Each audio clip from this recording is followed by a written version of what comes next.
One of the most distressing warning signs that someone may be emotionally and physically burnt out is if you start neglecting your self-care and socially withdraw from others. There are concerning changes in your eating and or sleeping patterns. You stop making an effort to groom yourself or look good, and you tend to spend most of your time by yourself doing nothing because you're so easily exhausted by even the simplest of tasks. The difference between being burnt out and laziness are starkly in the fact that you weren't always this way.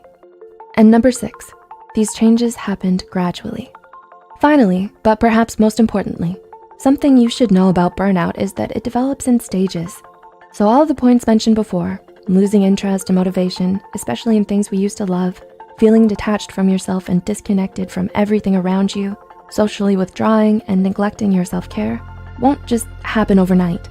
Studies show that there are actually 5 major stages of burnout, each with increasing degrees of severity. The honeymoon phase, the onset of stress, chronic stress, burnout, and habitual burnout. Many people begin to experience symptoms as early as the 2nd phase, when there is still a moderate amount of stress, but optimism, interest, motivation, and performance may already start declining. And by the time you reach the 5th and final stage, burnout has already become so embedded in your life that the persistent mental and physical fatigue become more intense and harder to treat, making you more vulnerable to developing depression and anxiety.